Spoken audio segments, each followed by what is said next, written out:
Bulls Nation, Peck here. We got a live CHGO Bulls pregame coming up for y'all right around the corner. The wait is over. This is the one.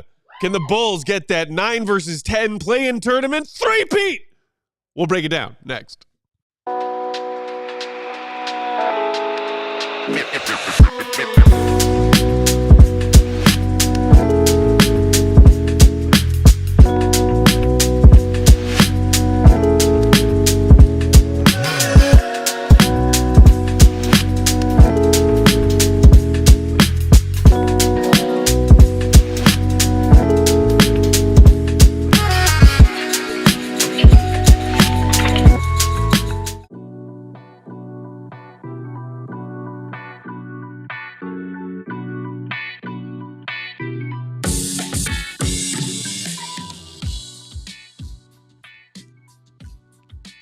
What's going on, Bulls Nation? Welcome into CHGO Bulls pregame. Coming to you live from our studios here in West Loop, downtown Chicago. CHGO Bulls pregame presented by Bet365. Download the Bet365 app. Use promo code CHGO365 when you sign up. Whatever the moment, it is never ordinary at Bet365. Nothing ordinary about the play-in tournament unless you're the Bulls who go every year. I'm Peck, Bulls _Peck. That's Big Day. Bam. BAWL Sports. That's four-time NBA champ Will Perdue. Will _Perdue 32. Will the GOAT. Perfectly coiffed at the UC. He's got a front row seat for tonight's action. Make sure you're following him, Will _Golly, for his in-game updates. He'll join us in postgame. And, of course, the queen of the controls, the one and only Katie Duffy. Katie, are you pumped? Playing, baby. Let's go. Shout out Bulls Nation hanging out with us in that YouTube chat. If you are, hit that like button. Shout out to Say My Name, who said, I'm staying awake till 3:30 a.m. to watch the Bulls game here in Abu Dhabi. Ooh, hopefully, Lord. Good results. Go Bulls. Yo. Woo! Colin saying the conclusion to the trilogy. That's right. We find out tonight if the Bulls season ends tonight or continues on. Yeah. They are 2-0 in 9 versus 10 games, Dave. They are 2-0 in those first games that they play. Usually a Bulls player just goes absolutely bonkers or insane. I remember Zach LaVine going crazy on Toronto. I definitely remember Coby White dropping 42 on Atlanta. Shout out also to DeAndre DeRozan, big in that Bulls-Toronto play-in tournament win 2 years ago. Absolutely right. And, yeah, they were big in the first game. But we won't worry about the second game. You got to worry about what's in front of you because Will Perdue, it's win or go home, sir. Oh, I love it. But let's get this show over with. I brought a badass salad for dinner. Badass salad. A phrase I've never, ever heard put together. I like it very much. I've never heard a salad be described as badass. Ever. I need to see this salad now. Will the Goat Gottlieb is in the United Center right now, beaming from ear to ear. That's true. After that one time that Katie got offended by goat salad, he always sends in the Bull Slack, is it okay if I bring a salad for dinner, Katie? Well, let's start with the important updates for who's in and out in this game for the Bulls and the Heat.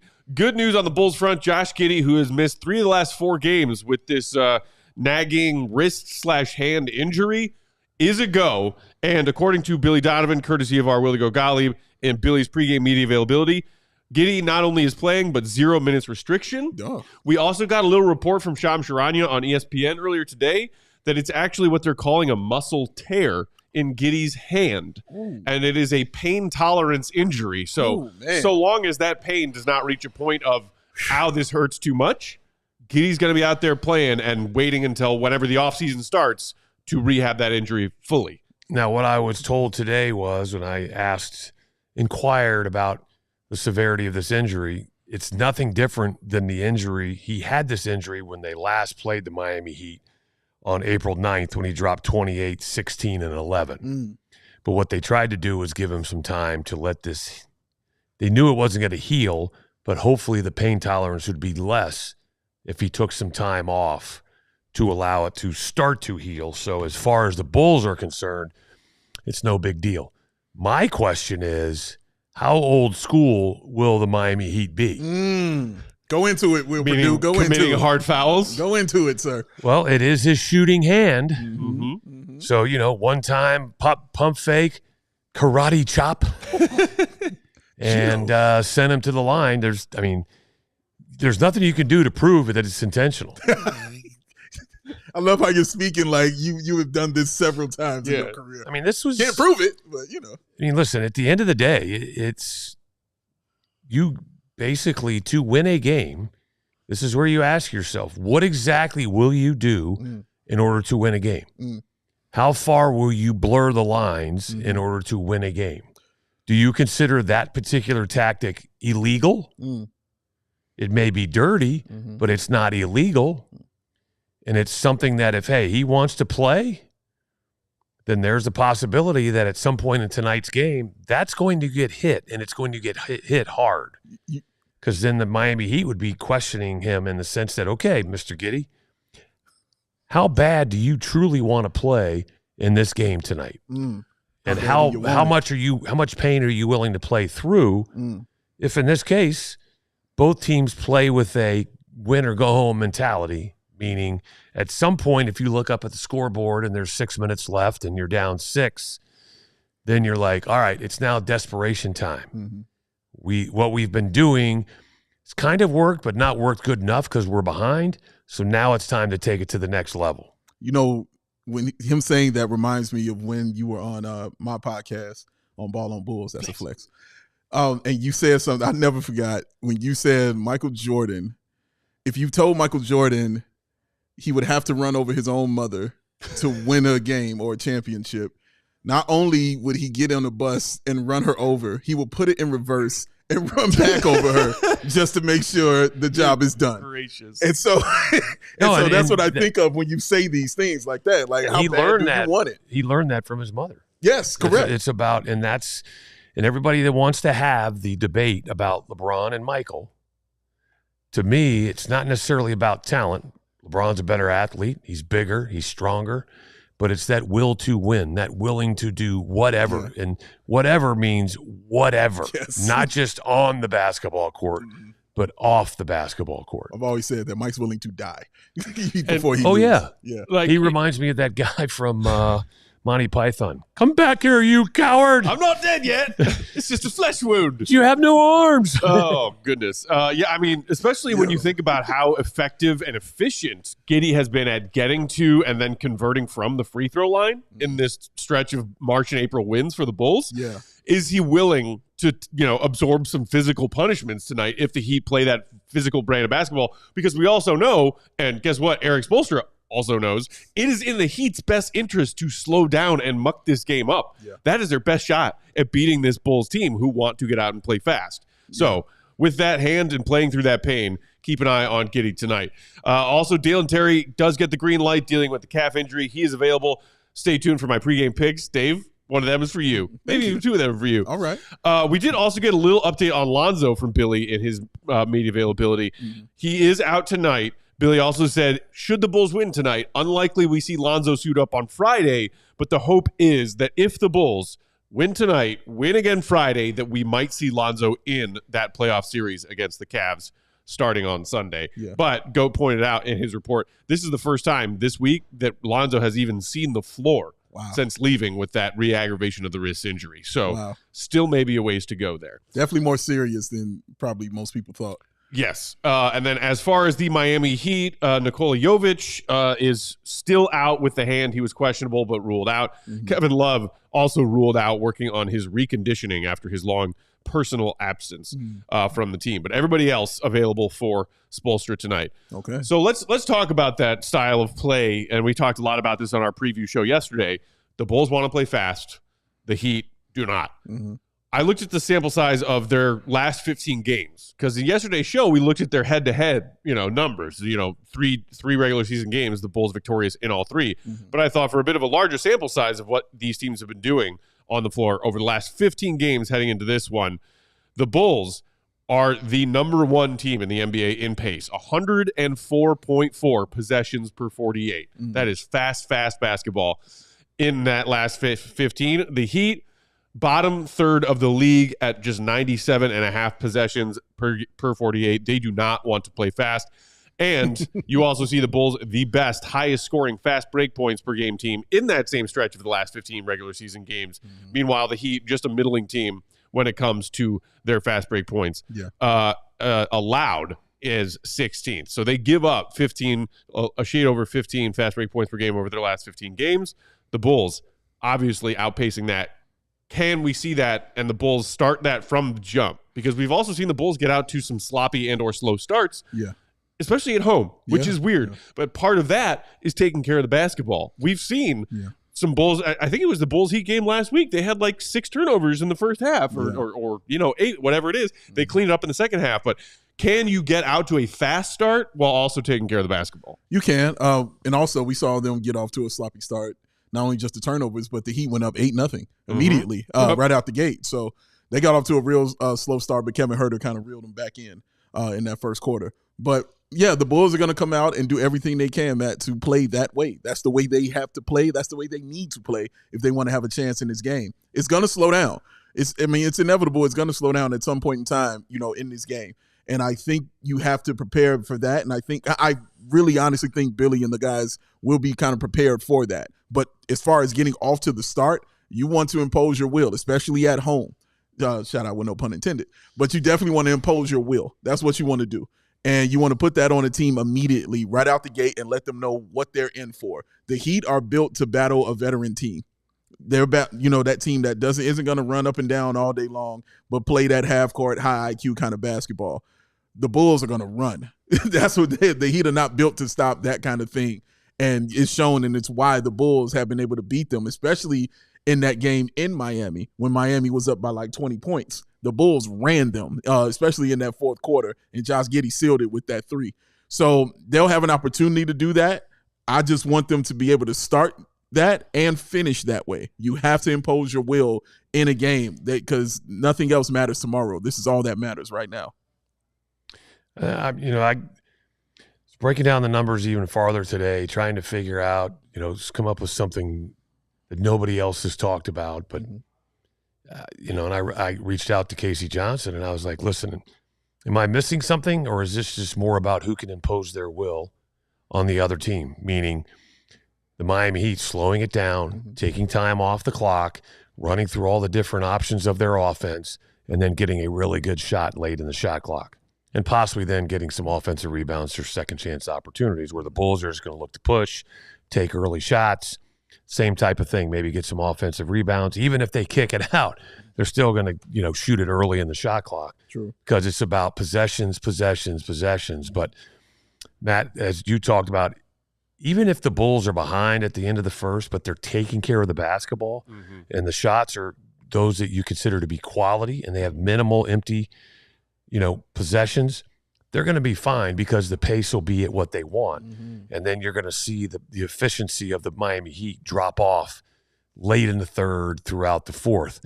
But it's going to take a really strong, concerted effort to do that. And in order to make that happen, Billy's got to do a really good job of spacing his timeouts that he uses compared to TV timeouts to when he takes guys out of games and puts them back in games. Like if he knows coming up at a certain mark because there hasn't been a timeout, he's going to call one.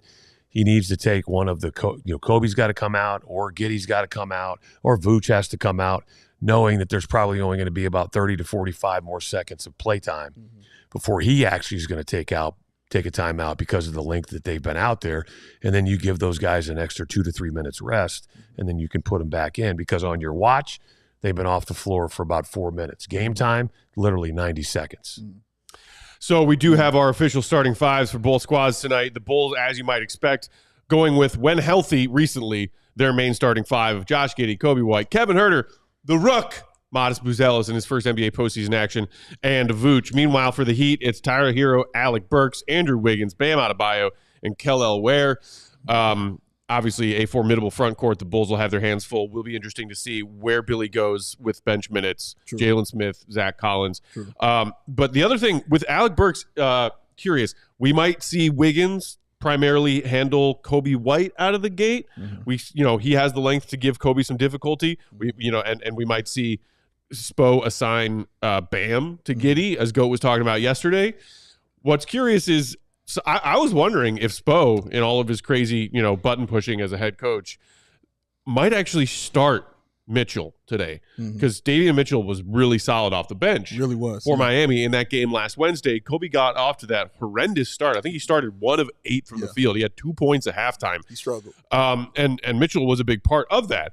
So that is, I think, the thing that is most curious when you're trying to get into the head of Eric Spoelstra, one of the best tactician coaches in the NBA right now, is does he pivot away any sort of focus they had coming into slowing down Coby White as part of their primary game plan last Wednesday to now saying, look, Josh Giddey has averaged against us in 3 games this season 26 points, 10 boards, and 10 dimes on shooting splits of 58, 53, 82.5 at the line. Yeah.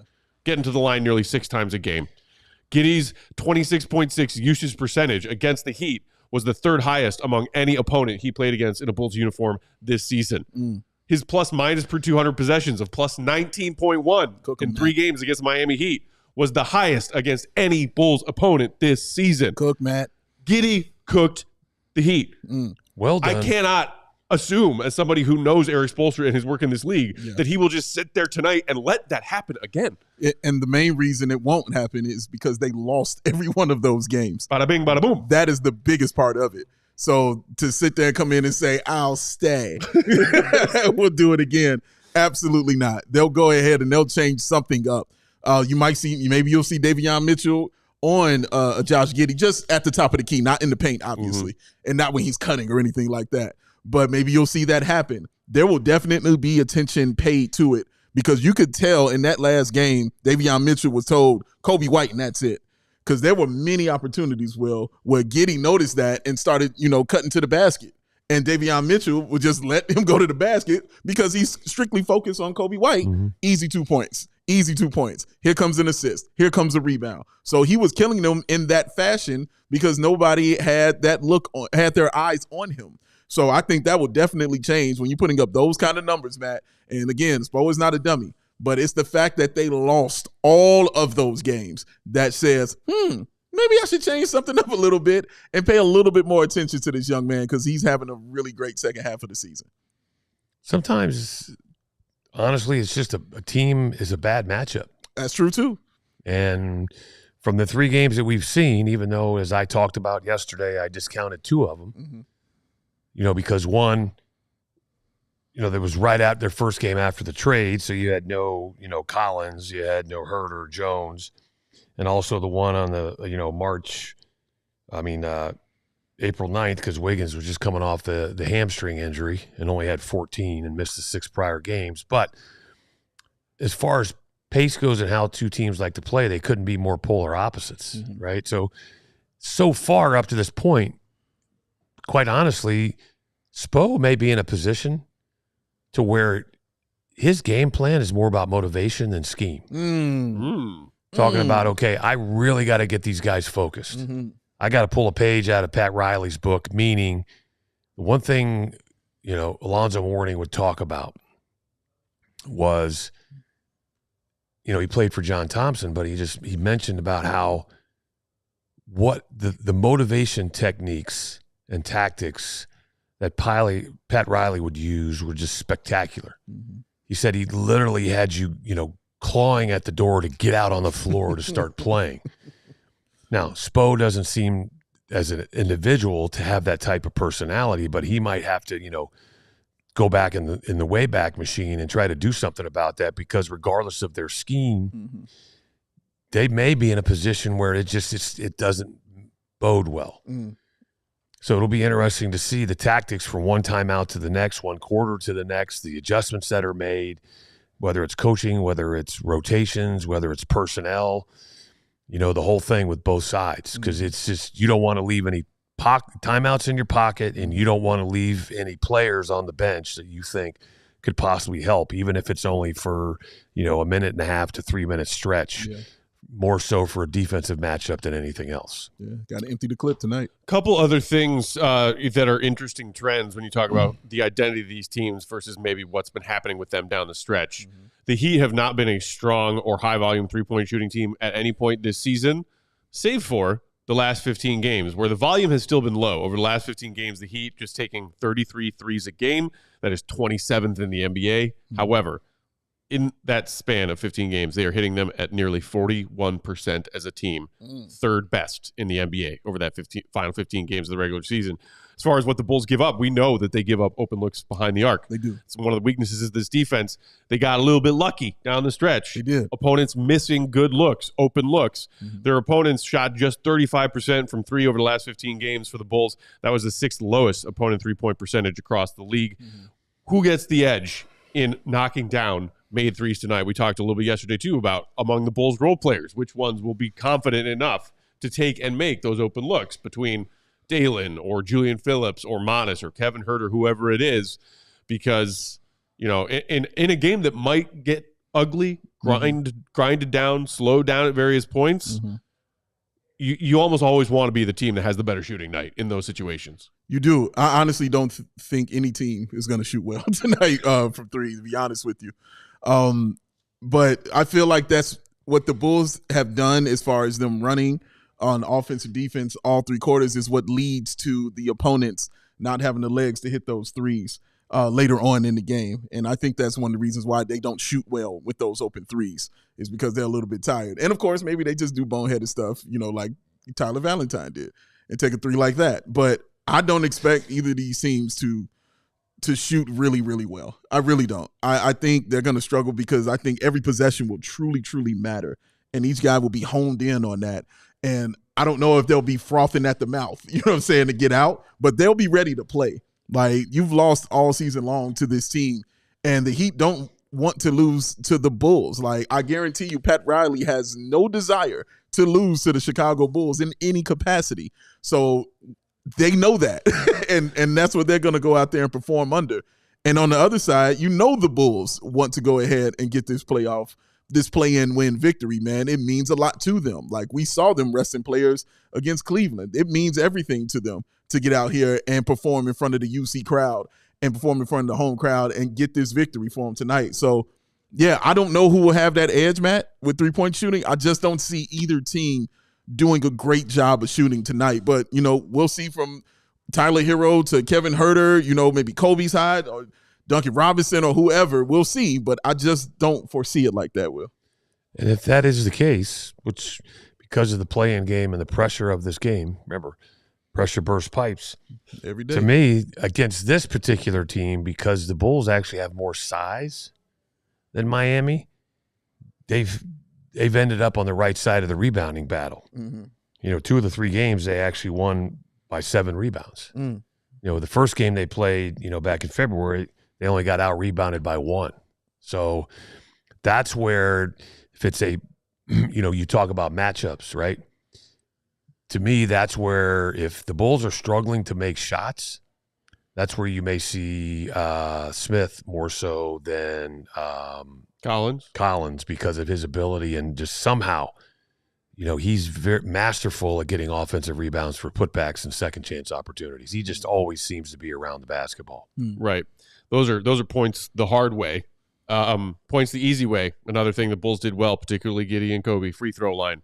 The Bulls and Heat were 2 of the best teams in the NBA over the last 15 at preventing their opponents from getting to the line. Bulls 6th in opponent free throw attempt rate. Heat even better at 3rd. The Bulls, to their credit, were nearly a top 10 team in getting to the line over the last 15, whereas the Heat barely even thought about it. 27th in the NBA free throw attempt rate. So if the Bulls, who did have either a substantial edge in free throw attempts and makes in all 3 wins against the Heat, or at least in the one they didn't, that advantage came in the fourth quarter of a tight game.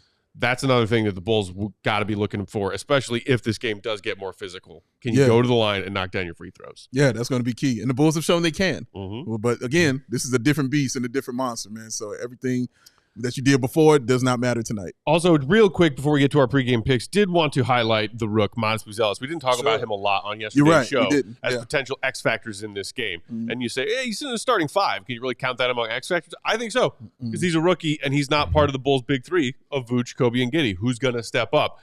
We remember fondly that 24-point night he had against these Miami Heat back in March, where he put up 24 points on perfect shooting from the field and from the free throw line. So the stats are a bit inflated, but it's not like it was just that one good game and then rookie whatever. Right. Across 3 games against the Heat, Matas averaged 18 points on 69, 57, 100 shooting splits. Grabbed nearly 4 boards a game and had a block a game. Also, talking about how Giddey performed his best and, highest usage against the Heat compared to any other opponent. Matas' 32.5 minutes per game in 3 games against the Heat was his highest minutes per game against any opponent this season. You got to assume that Billy has maintained that level of trust in Matas to not just play and start tonight, but play real minutes tonight because he's played well against this Miami Heat team. Yeah, well, again, why change it? You know what I'm saying? It makes no sense to change that or go against any of that. And again, like you said, Will, like having the size advantage like the Bulls have is another reason why Matas gets the minutes that he does against his Heat team. Because not only does they have the size advantage, like who's stepping out to guard him outside of Bam Adebayo, and actually fluster him, and give him a problem. Maybe inside you can get, Khalil Ware and things like that to give him an issue. But guys stepping outside, being his size to give him an issue, I just see it like Bam is the only one that can be that kind of person. If he's on his game. Again, he's a rookie. Yeah. We'll see if he's on his game. But see, I would actually do the opposite. Oh, please. Okay, because smaller person? You say him smaller? Yeah, somebody that can handle him out on the perimeter. Okay. Because the one thing that Matas has shown is the footwork and the ability to handle the ball to get around bigger defenders and finish with authority at the rim. Okay? So in that case, what I haven't seen, though, is that, and this would actually take the Bulls out of their offense, in my opinion, if they put a smaller player on him that can guard him on the perimeter that has better footwork and prevent him from getting to the rim, unless he's really going to try to bully some guys.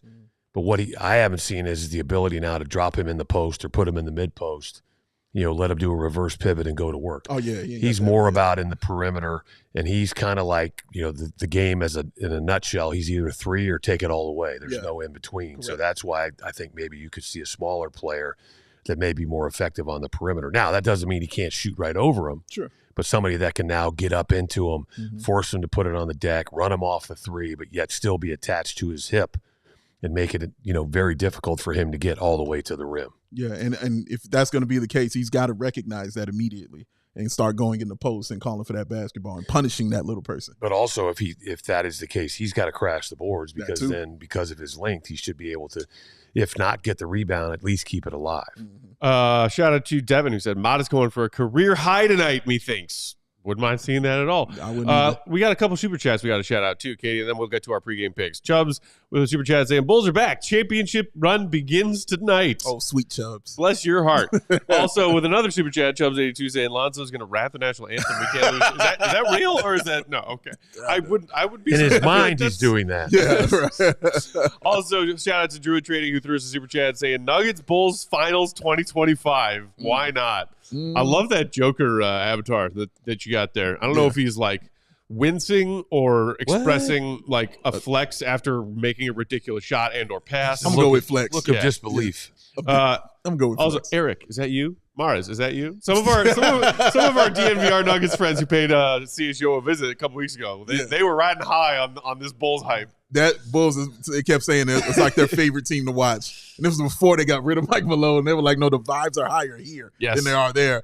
They were right. All right. Speaking of high vibes, it's time for some fun gambling tips. Pregame picks brought to you by Bet365. Use code CHGO365 when you sign up. Whatever the moment, never ordinary at Bet365. All right, here we go. I liked the plus money on Coby White to score 25 or more points tonight at plus 140. We know he had a slow start, really struggled from the field through the first three quarters of that game against the Heat a week ago, then came alive in the fourth. Okay. Between that and Coby's pride and wanting to have a strong game tonight, we know what happened with that Bulls-Hawks playing game a year ago. Coby balled out. And I do think Spo is going to put a greater emphasis on trying to contain Josh Giddey, which might open things up a bit more for Coby White. Yeah. So, I mean, how many times do we see Coby score 25-plus over the last month of the season? Seriously. Lots of times. Yeah. I'll take that plus money any day. A couple. And my other two picks tonight are for you, Dave. All right, come on. Dalen Terry. Yeah. To knock down 2 or more threes. Yeah. Get you plus 600 odds right now. Oh, well, no wonder you took it. Okay. Plus 600 for Dalen to hit 2 threes. Let's go. We've seen him make 3. His shooting splits down the stretch in the last couple months of the season. He's been like flirting with being a 40% three-point shooter. He's been doing his thing. He's taking them confidently. Yes. Some of them, and end up in the Indian Ocean. That's okay. Keep taking them. The other ones go in. Yeah. The other ones are starting to go in more. Yeah, at least how they throw out Lake Michigan. We talked about Dalen's hustle plays, Dalen's energy levels yesterday's preview episode. Yeah. And that Billy is starting to trust Dalen a little bit more as far as being a integral piece of his rotation. Yeah. To that end, I also like Dalen doing a little work on the boards tonight. So give me 3 or more rebounds for Dalen Terry. You could also get that at plus money right now. Yeah. Plus 165. He'll be active, baby. Yeah. All Also, right. if the Heat go up 8-0 and the line moves, bet the Bulls on that line. I'm a rich man betting the Bulls after they dig themselves a hole over the last month of the year. My goodness. Never fails. Those are your Bet365 pregame picks. Must be 21 and older if you or someone you know has a gambling problem. Crisis counseling and referral services can be accessed by calling 1-800-GAMBLER in-app only. Well, that is it, y'all. We have crossed the 6:30 time on the clocks here in Chicago in Central Time. Win or go home. Win or go home, man. This is what it is, guys. Guys, listen, a lot of y'all fans wanted this. This is it. The play-in game. Right here, it is time. So get excited, get ready, get charged up, get your drinks, get your foods, get your people. Call your mothers, call your fathers, call your daughters, call your sons, and have them sit and watch this play-in game. We will be watching with y'all. And come on back and check the post game with this crew right here and our guy Will the Go Gottlieb live from the UC. We will be right here for post game. Enjoy this one.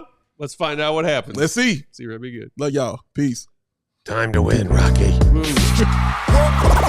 all silly like the mayor.